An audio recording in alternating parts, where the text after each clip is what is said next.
the innocent.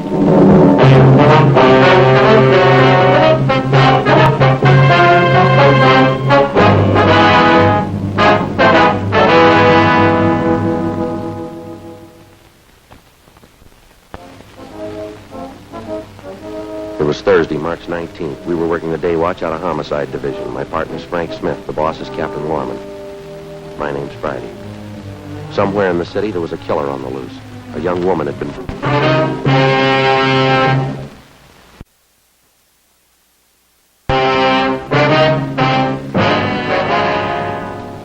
Hi, Ray. Hi, Joe. Just ran a spectrograph. Find anything? Paint flake from the victim's head matches the paint on that hunk of pipe. Any prints? No, the pipe was clean. No latent prints. You find anything else? I got those blood test reports and a couple of slides for you to look at. Here, over here. What's it look like, Ray? Here. That's blood found on the piece of pipe. Mm-hmm. Type A. And this is blood from the victim. Type A. Match, huh? Yeah, that's right. Not too important, though. Here. There's a slide I want you to see.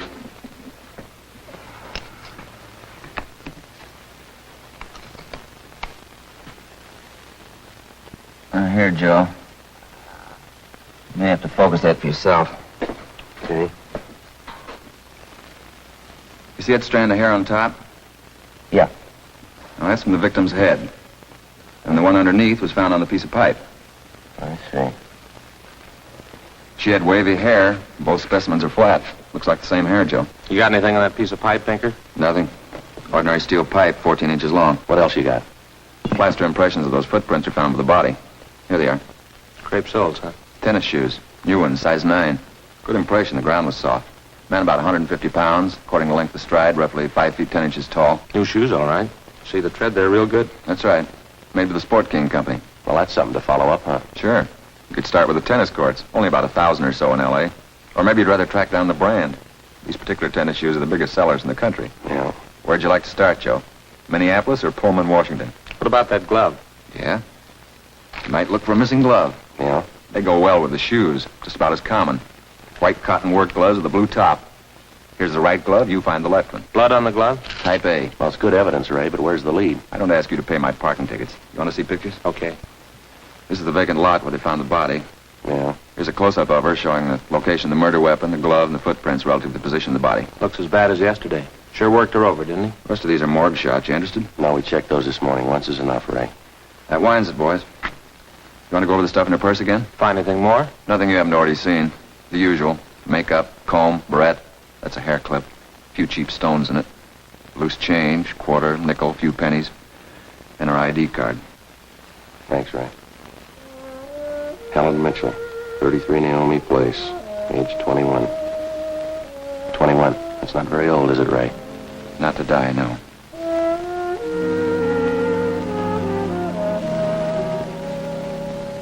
Helen Mitchell. Who'd kill Helen Mitchell? Why? Why do you say that, Mr. Meyer? Well, people kill for money. They kill for love.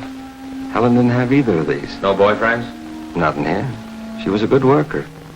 The union sent me 5 waitresses in 1 month. 5. She was the only good one. Did the union send Helen to you? Sure.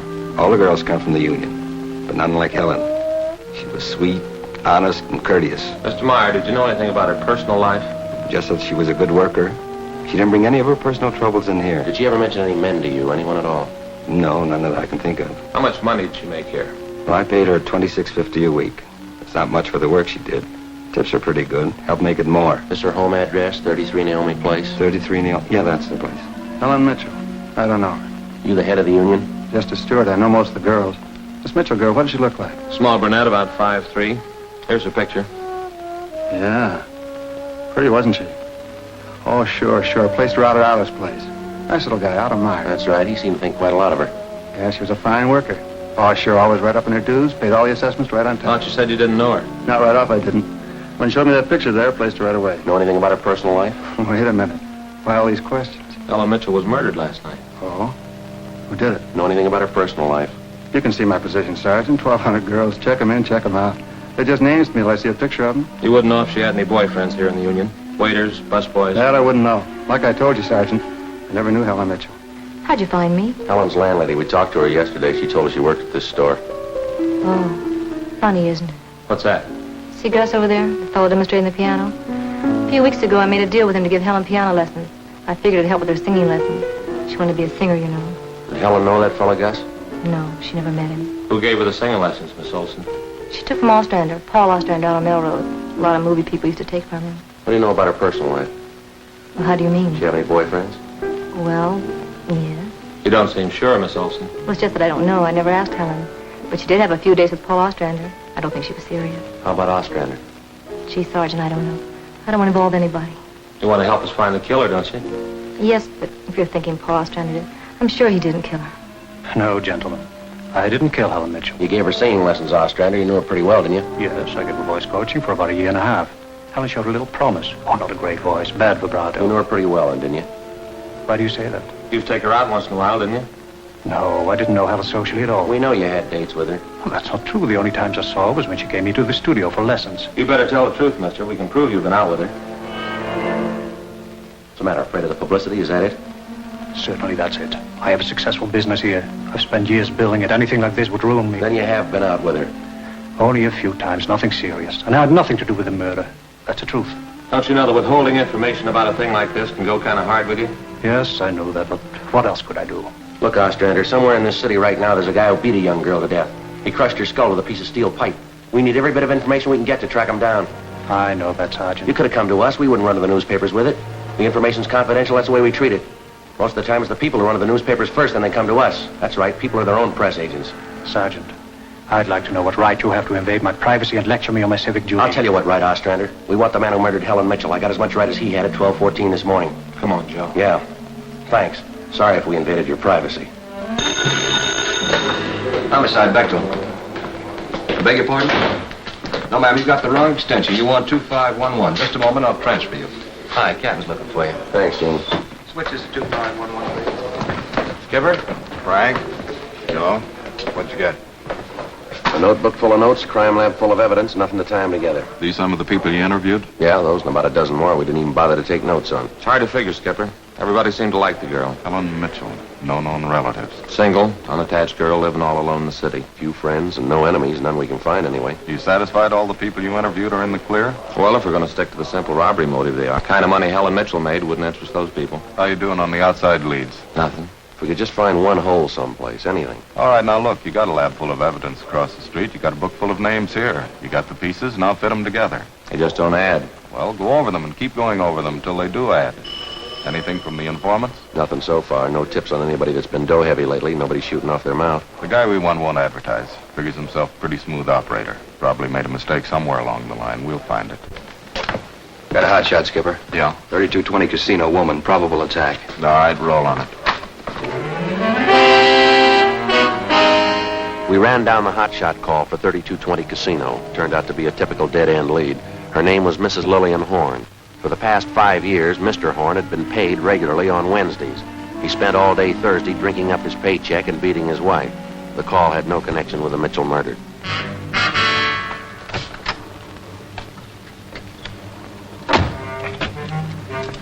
Unit 1K80 to Control 1. 1K80 to Control 1. Control 1, 1K80. Go ahead. On the probable attack, 3220 Casino, Code 4, KMA 367. 1K80, roger. That was the beginning. For the next 3 days, we followed up every lead and every call, but they were all blind. All units were alerted, and they had as much information on the killer of Helen Mitchell as we did. Frank and I cruised throughout the entire Central Division. We covered every probable call that might have a connection with the murder. It didn't make any difference what the call was. If there was a possibility it might tie in with the Mitchell murder, we ran it down. We made it a 24-hour job. So far, if the killer made a mistake, we hadn't been able to find it. The Mitchell funeral was on Monday, and they were all there. The voice teacher, Ostrander, the girlfriend, Marie Olson, her boss, Otto Meyer, and the man from the union. But nobody else we hadn't checked. That was Monday afternoon. Monday night, we went back to the old routine, tracking calls during the night in the squad car, picking up small threads that led nowhere. 3 more days of the same thing. Thursday morning, 1 week after we found Helen Mitchell's body. I get it. Homicide, Friday. Yes, sir, that's right. Uh-huh. All right. What was that name?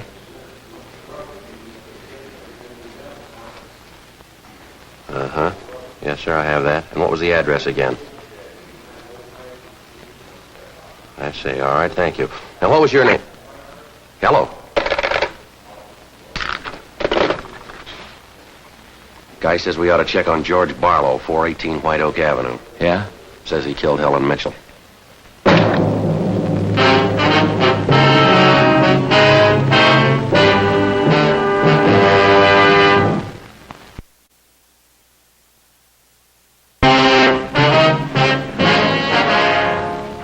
Thursday, 11:26 a.m. Frank and I drove out to check on George Barlow. He denied knowing anything about the killing of Helen Mitchell. He said that he didn't even know the girl. It was just the same as in any other case. An unsolved crime offering an opportunity to neighbors to get even with someone they dislike by accusing them of the crime in an anonymous call to the police. In the next few days, we got 10 other calls, all giving us the name of the murderer. Each of them had to be checked out. Each of them led nowhere. Saturday night, Frank and I were back in the squad car cruising the Central Division. Saturday night's a good night for robbery. By 10 p.m., we'd run down 4 various calls. I'm going to pull over. Let's have a smoke, huh? Yeah. Right over there. 1285, roger. Unit 4R2, 1254, 1254 Tower Road. A woman screaming, code 2. We can handle that. Unit 1K80 to Control 1. 1K80 to Control 1. 1285, code 1. Control 1 to Unit 1K80, go ahead. On your 1254 Tower Road call, we are in the vicinity. We will handle. 1K80, roger. All right, let's go. Control 1 to 4R2, disregard your last call, handled by 1K80.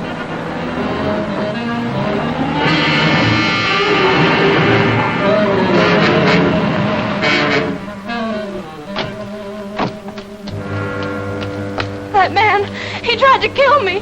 He tried to kill me. He ran around the house in the backyard. He tried to kill me. Come on.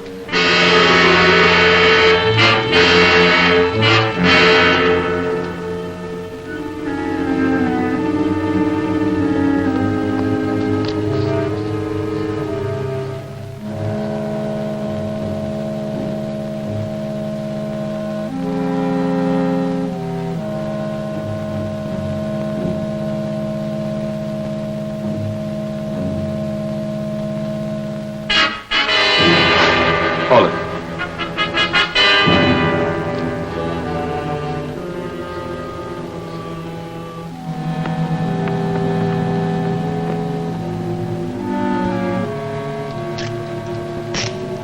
You boys work fast. What am I doing at the gas chamber? Save it, mister. I got a right to know where you're taking me. What's the charge? We'll let the girl tell you. What girl?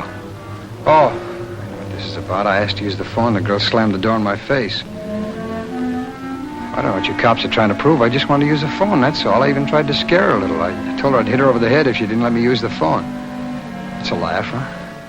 I got nothing to hide. That little girl's gonna lie. You know that, don't you? Yeah, sure she will. Come on.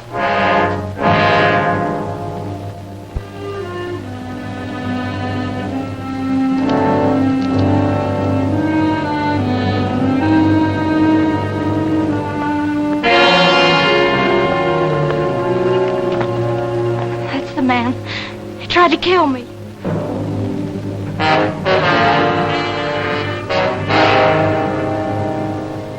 His full name's Frank Philip Larson. No previous record. This the girl's report? Yeah. Judy Scott. How old is she? 20. A real tough boy, isn't he? Forced his way into the house, beat her about the neck and arm. Tire iron. Yeah, Pinker's running it through the lab now. Asked her if she had any money. She told him no. Struck her again. Where's this Larson live? Hotel on near Santa Monica. He's a clothing salesman, Skipper. Works for a big men's store, Burns and Company. According to the housebook sales record, he bought a pair of tennis shoes 2 weeks ago. Weighs 158 pounds, 5'11". Tennis shoes are missing. They're not in his hotel room. He's not wearing them. Find anything else? Rhinestone. You mean a pin? No, just a small loose stone recovered from the rug in Larson's room. Crime lab got it? Working on it now. What do you figure, Joe? I think we got the man who killed Helen Mitchell.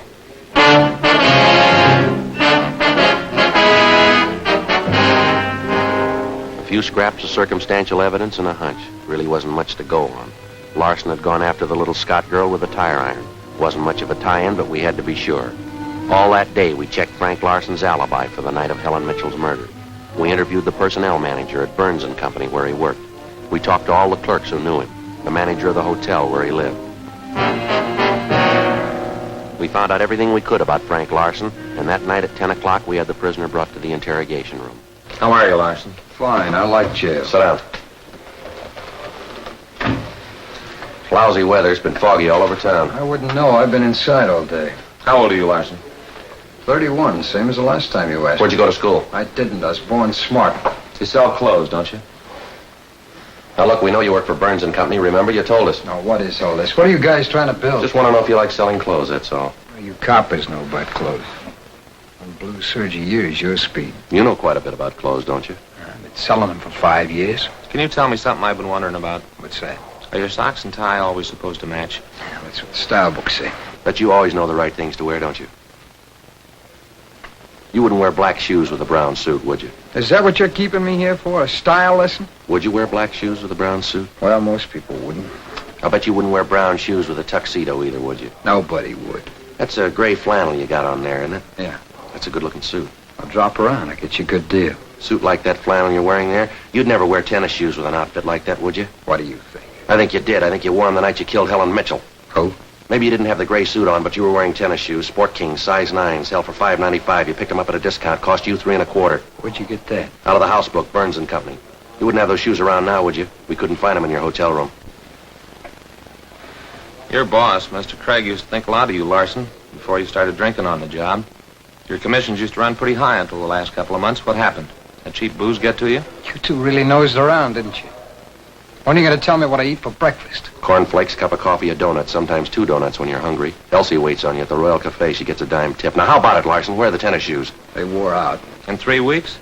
Can't be very good tennis shoes. No, they didn't wear out. What'd you do with them? You know all the answers. You figure it. We know you bought the tennis shoes. We don't know where they are now.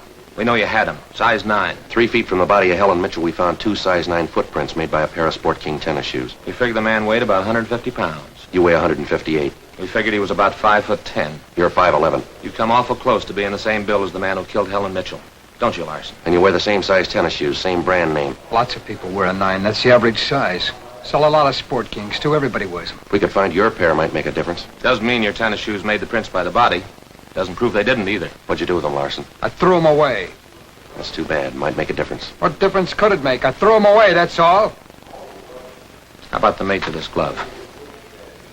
I never saw it before. He found this right-hand glove by the body of Helen Mitchell. Just an ordinary cotton work glove. Everybody wears them. If we could find the missing left glove, might make a difference, huh? Size medium. That's average, too, isn't it, Larson? I never sold work gloves. I wouldn't know. No, but you bought work gloves, haven't you? Not a pair of those. You mean like this, don't you?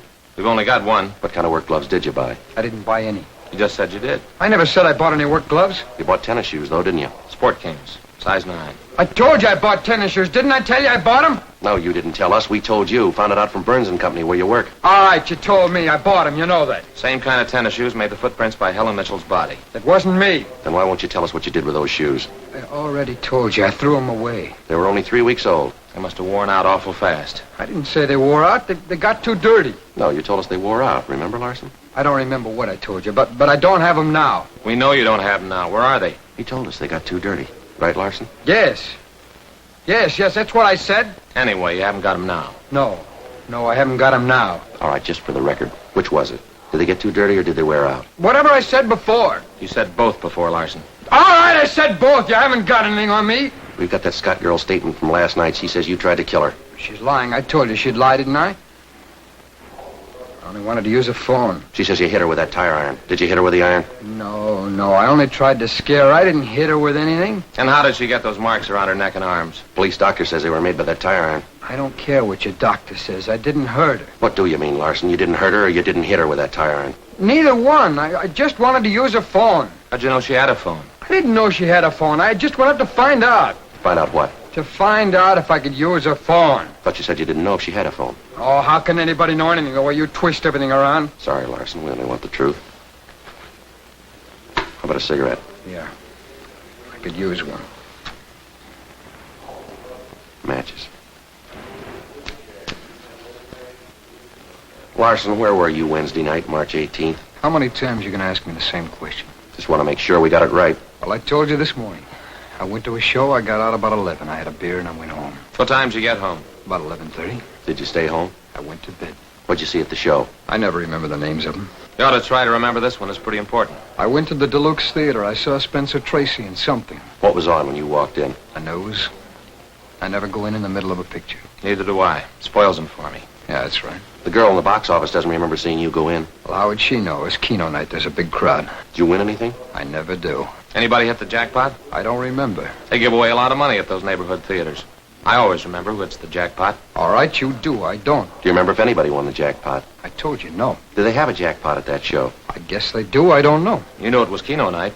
You should know if they had a jackpot. Maybe they had a jackpot. I don't know. I went out for a smoke. Now, you said the cartoon was on when you went in. Why do you always twist what I say? I told you the news was on when I went in. You remember anything about that newsreel? It was 10 days ago.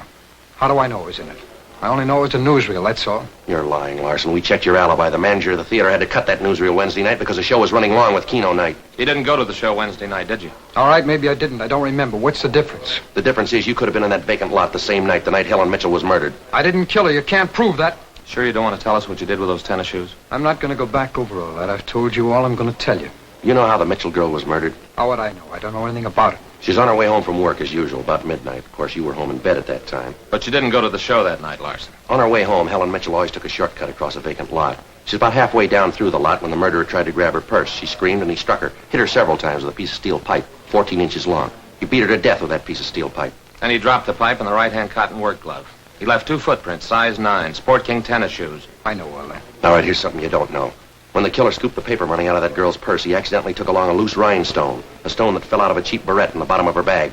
He carried that stone home with him. When he reached in his pocket to pull out the money he stole from her, the rhinestone fell out on the floor. So? We found that rhinestone on the rug of your hotel room. I haven't lived in that room all my life. Maybe the guy before me dropped it there. No, not this one. We checked the cement that held it in that barrette. It matches the glue on the stone. No, Larson, that rhinestone came from the hair clip that Helen Mitchell wore before she was murdered. That's enough to take you to the district attorney with. What am I supposed to say? We want you to tell us the truth. Why did you kill Helen Mitchell? Hi. Hi, Gene. Got some coffee and sandwiches for you. Thanks, Gene. Looks like we're going to be here a long time. Sure, I got some ham, cheese, and liverwurst and some fruit. The coffee's black, but there's cream and sugar on the side. Thanks, Gene. Looks good. How about you, Larson? Ham, cheese, liverwurst. Not hungry, huh? Okay. Sandwich, Joe? No, thanks. I think I'll have an apple there. Thank you.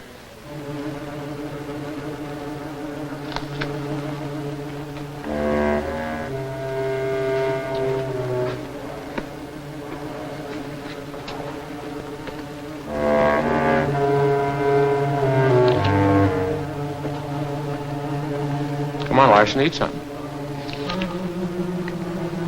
Good apple. Nice and crisp. Sure good coffee. Where'd Gene get this stuff? Cross Street.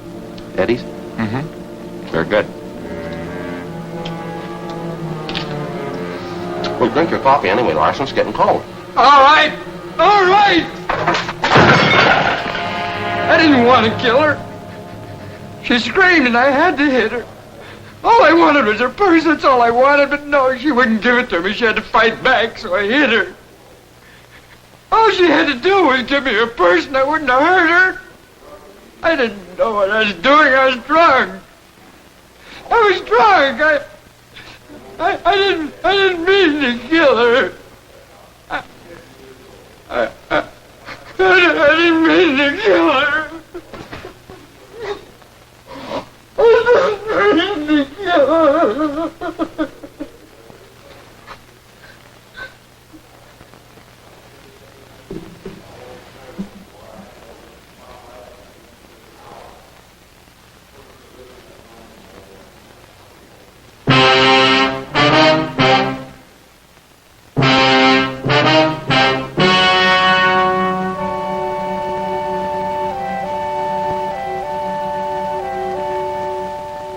On August 18th, trial was held in Department 86, Superior Court of the State of California, in and for the County of Los Angeles. In a moment, the results of that trial.